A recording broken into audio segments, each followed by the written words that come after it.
Tenho aqui uma pessoa, Patrícia Lima.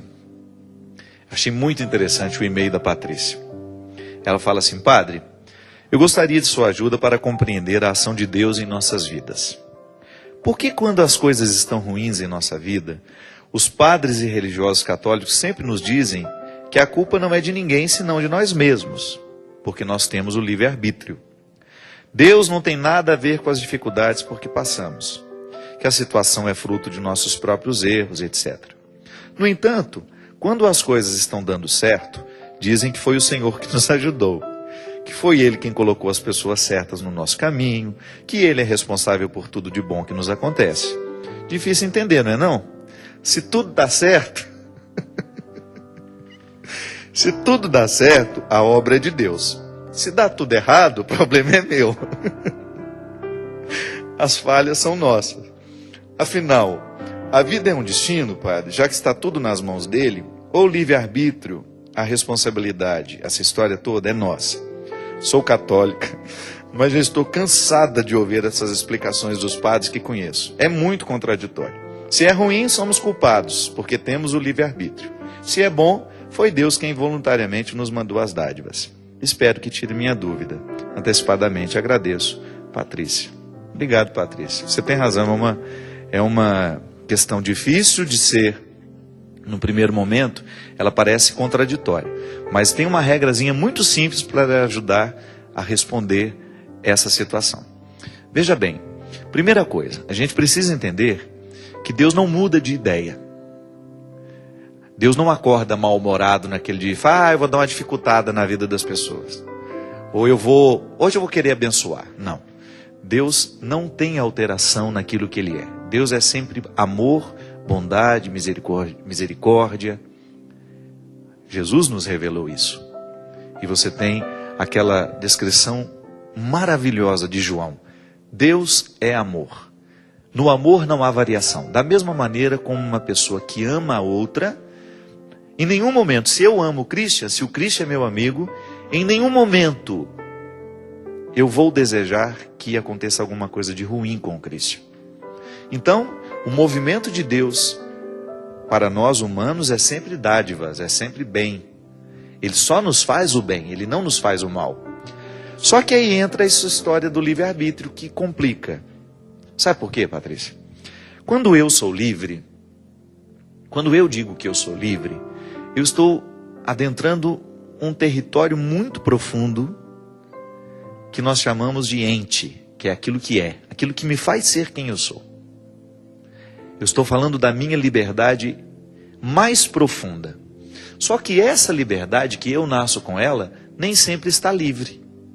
Ela nem sempre está liberta. Por quê?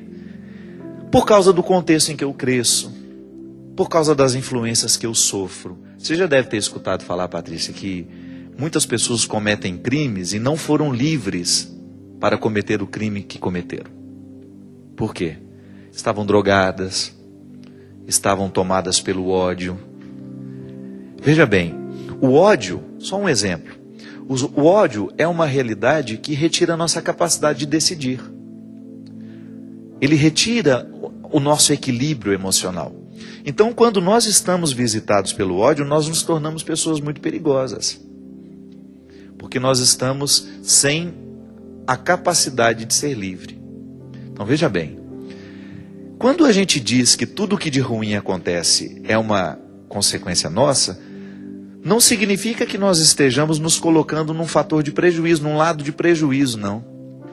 É que muitas vezes nós não sabemos zelar pela liberdade que nós temos. Então, quando você escuta alguém lhe dizer que você é responsável pelos erros que você cometeu, não encare isso como um prejuízo.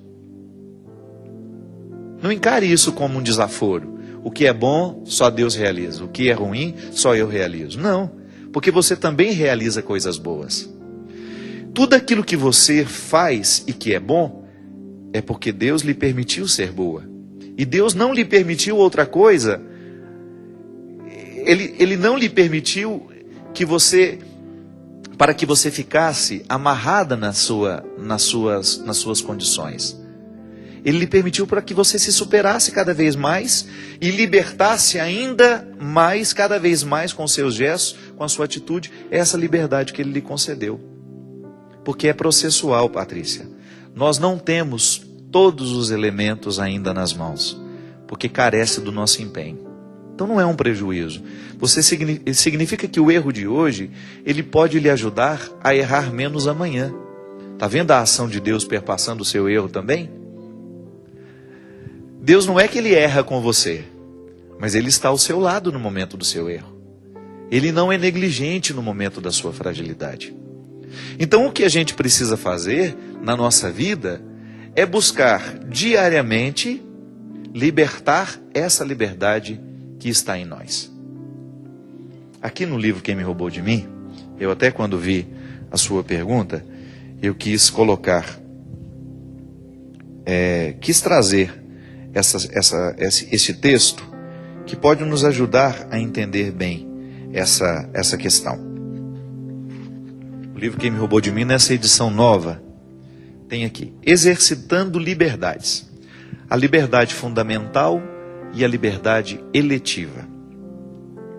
A liberdade está para o ser humano, assim como a semente está para a árvore.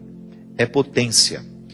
Por que é potência? Quando você pega uma sementinha, todas as possibilidades daquela árvore estão dentro dessa semente, mas ainda não se tornaram a árvore, porque elas estão em potencial. É uma vocação, mas é também luta e empenho.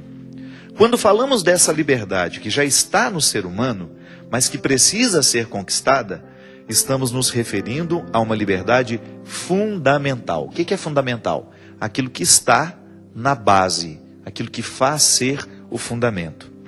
E que também pode ser chamada de faculdade entitativa.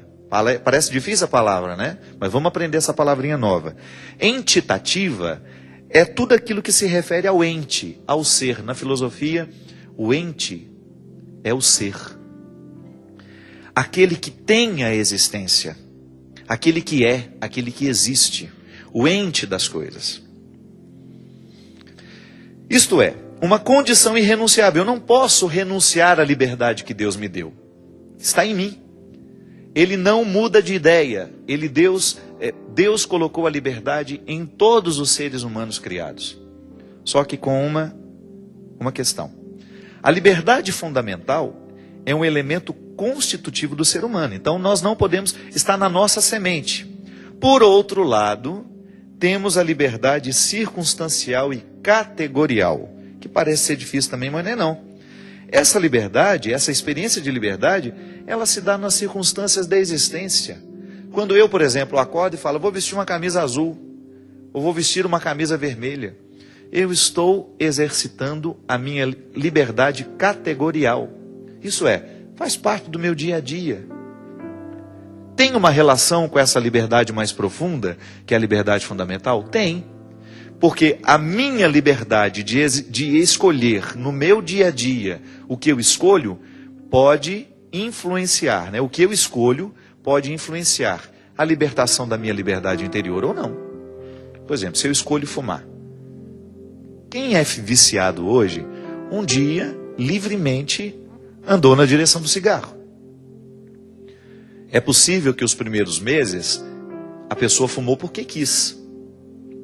Mas depois, essa pessoa deixou de fumar porque queria. Ela passou a fumar porque precisava. A nicotina gerou uma dependência psíquica na pessoa. Tem gente que fica viciado mais rápido, tem gente que não.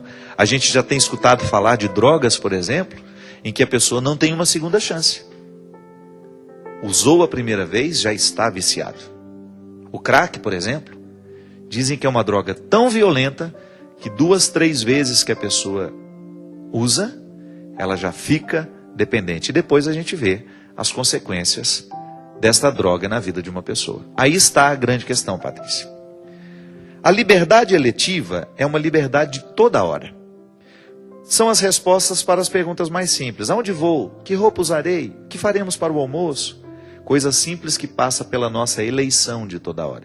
Da mesma maneira como uma pessoa pode eleger. Hoje eu quero fumar um cigarro. Hoje eu quero beber uma dose de uísque. Hoje eu vou beber uma cerveja. Tá vendo? Essa liberdade de toda hora, ela pode depois prejudicar a sua libertação mais profunda, que é a sua liberdade fundamental. Por quê? Porque quando uma pessoa se torna viciada numa determinada realidade, ela deixou de poder escolher. Aí nós temos, muitas vezes, as desgraças na nossa vida. A pessoa perdeu a capacidade de escolher. Então ela é naturalmente conduzida a um processo de autodestruição. Talvez seja por isso, Patrícia, que muitas vezes você escutou alguns padres falando assim. A pessoa, ela é responsável pelo que de ruim aconteceu na vida dela. Por quê? Porque ela escolheu coisas ruins no momento em que ela poderia ter escolhido coisas boas. E a escolha de coisas ruins prejudicou essa pessoa de ser livre. Você sabe que até para a gente considerar um pecado na vida de uma pessoa, tem de ter tido liberdade para aquela pessoa fazer o que fez? Se você for analisar com mais profundidade as nossas atitudes, muita coisa a gente não é livre para realizar. Então nós não somos responsáveis por isso? Somos. Mas essa responsabilidade também pode ser repartida com outras situações que nos influenciaram. Por exemplo, uma criança que é abusada sexualmente. As estatísticas nos mostram que boa parte das crianças que são vítimas de pedofilia se tornam pedófilos depois, mais tarde. Como se um movimento terrível conduzisse essa criança a fazer com outra o mesmo mal que alguém fez com ela. Essa criança foi livre, mas talvez tenha faltado na vida dela alguém que ajudasse a libertar essa liberdade mais profunda, que favoreceria essa pessoa olhar para a coisa ruim que aconteceu e ressignificar. Você sabe que o trabalho da terapia em nós é isso. Quando a gente vai a um terapeuta, o que o psicoterapeuta faz com a gente? Ele nos ajuda a interpretar o passado, reinterpretar o passado. Então, quando eu tenho um bom profissional ao meu lado, ou como eu tenho um diretor espiritual, um bom amigo também é um bom terapeuta. Ele me ajuda a entender o que no passado eu não conseguia entender sozinho. Aquilo que não cabia dentro de mim. Então, de repente, na partilha, eu começo a lançar uma nova luz sobre aquilo que havia me acontecido, que havia me causado um grande desconforto, e hoje eu consigo me corrigir. Sabe? Eu consigo ficar atento para não fazer com os outros o mesmo que fizeram comigo um dia. Então, se eu fui abusado sexualmente quando eu era criança, eu vou precisar curar dentro de mim esse trauma para que eu seja livre diante do trauma.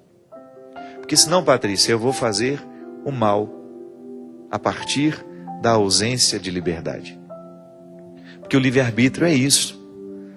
O livre-arbítrio é a oportunidade de nós escolhermos diariamente o que fará parte da nossa vida. Então retire esse fardo de achar que só as coisas boas podem ser, né? Que você não é capaz de fazer coisas boas. Sim, você é capaz de fazer coisas boas. Só que você só faz o bem porque o bem divino aconteceu em você. Então você tem o dom e você está exercitando o dom. Mas quando você faz uma coisa ruim, é porque você esqueceu de colocar o bem nessa história. Então é uma negligência nossa, que Deus não faz parte mesmo. Ele pode até ser solidário conosco no momento em que estamos sofrendo com as escolhas erradas. Mas Ele não pode ser responsabilizado por isso. Porque Ele só quis que eu fosse bom. Uma pessoa que ama não quer que o outro seja ruim, que o outro seja mau. Mas o outro, ele, nas escolhas que ele faz, ele vai fazer essa bondade vir à tona ou não. Eu sei que às vezes é complicado, parece que é um discurso matemático, né? A adição pertence a Deus e os dividendos pertencem a nós. É sempre um mistério. O que nós não podemos perder de vista é que no agora da nossa vida, nós estamos convidados a libertar a liberdade que está dentro de nós. Como? através das escolhas que você realiza, que podem parecer inofensivas. É impressionante como o diabólico nos dias de hoje nos seduz para a gente escolher errado. Às vezes você sabe que aquilo vai lhe fazer mal e você não consegue frear o passo que leva na direção daquilo. Quanto mais a gente tem Deus no nosso coração, maior será a nossa capacidade de identificar o que será causa de perdição para nós ou não. É o dom que eu peço a Deus todos os dias, que eu saiba identificar nas pessoas que fazem parte da minha vida quem realmente pode ser íntimo, quem não pode ser. É minha sobrevivência. Eu, como padre, eu só posso ser um bom padre a partir do momento em que eu, auxiliado pela graça divina, escolho o que é correto para a minha vida de padre, inclusive pessoas. Você também. Você também precisa fazer as suas escolhas diariamente. Você também precisa filtrar quem lhe ajuda a ser quem você é, lhe favorecendo crescer, com críticas que realmente lhe constroem e com elogios que lhe sustentam naquilo que você já conseguiu. Caso contrário, se você não tem esse discernimento, se você não sabe escolher, você pode comprometer essa liberdade fundamental. E não é que Deus retirou de nós o dom. Os dons de Deus, como dizia São Paulo, são irrevogáveis. O dom nos foi dado e nós jamais poderemos arrancar o dom de nós. Mas a gente pode deixar de fazer crescer. Se a gente não cultiva, é igual a história da semente que eu falo no livro. A liberdade é como uma semente. Todas as possibilidades da semente estão guardadas. São as possibilidades da árvore, de crescer raízes, de ter frutos. Agora, se essa semente não é colocada no chão, e no silêncio da terra viver o processo da morte e a ressurreição, que a semente morre, né, para poder nascer, renascer, se ela não é aguada, se ela não é cultivada, se ela não é colocada num terreno propício para crescer, ela vai continuar sendo uma semente cheia de potencial, mas jamais vai tornar-se a grande árvore que poderia ser. Patrícia, as regras da vida são as mesmas para nós. Nós somos essa semente. O cuidado, aquilo que eu faço diariamente, para fazer crescer quem eu sou. E é tão bom quando a gente percebe que nós estamos... Isso é o mais confortável que nós podemos... Eu acho que é a situação mais confortável que um ser humano pode viver. É como estar deitado numa cama que te descansa. É quando você identifica que você está zelando por isso. Que as dificuldades existem na nossa vida, porque existe na vida de todo mundo, mas nós não estamos parados no nosso processo. Nós estamos avançando. De vez em quando paramos, descansamos, porque o processo é árduo. De vez em quando nós precisamos nos retirar, de vez em quando nós precisamos do silêncio, da pausa, das férias, como a gente brincava aqui no início. Que é quando você vai ter condições de fazer um balanço. Da mesma maneira como as lojas agora, as empresas no final do ano, precisam fazer um balanço. Para que fazem o balanço? Para saber onde levaram prejuízo, por que levaram prejuízo, onde lucraram, como pode se lucrar mais, como pode gastar menos. É assim. O tempo todo nós estamos nos desgastando. Mas não é justo que a gente se desgaste do jeito errado. Não é justo que a gente se exponha a um risco. Porque o risco já existe, a vida é cheia de riscos. Mas eu falo os riscos mais profundos que podem comprometer o que nós temos de mais íntimo, que é essa liberdade fundamental. Zelar pela sua liberdade. Você não pode ser escravo. Você não pode ser escravo de si mesmo, você não pode ser escravo de um discurso religioso, você não pode ser escravo de uma comunidade, você não pode ser escravo de uma pessoa. Porque senão nós estamos contrariando a carta aos Gálatas, aquele conjunto de discursos maravilhosos, onde São Paulo nos mostra que o movimento de Deus no nosso coração é justamente quebrar todas as amarras que nos impedem de conhecê-lo de verdade. Inclusive, nos proporcionando fazer cair por terra as caricaturas do sagrado que nós colocamos na parede como sagradas. Na parede da nossa alma, na parede da nossa vida, ou até mesmo do nosso quarto. Quantas vezes nós substituímos Deus pelos ídolos? Quantas vezes nós somos cruéis com a experiência de Deus em nós? Quando nós nos distanciamos do que é verdadeiro para ficar pautando a nossa vida em equívocos. Então essa é a missão de todo dia. Libertar a sua liberdade fundamental. Como? Escolhendo melhor as coisas que você escolhe a partir da sua liberdade categorial, eletiva. 2 palavras novas. Liberdade fundamental, entitativa, aquela que refere-se ao ente, que é a mais profunda que você tem, que é o dom de Deus em você, e a liberdade categorial de todo dia, de toda hora, que pode favorecer ou não a libertação dessa liberdade interior. Obrigado pela companhia. Obrigado, Patrícia, pela sua questão. Eu tenho certeza que ajudou a muitos de nós a entender um pouquinho mais, com um pouquinho mais de profundidade, o que significa ser livre a partir de Deus. Derrame sobre todos nós a bênção e a proteção divina do Deus Todo-Poderoso, Pai, Filho e Espírito Santo.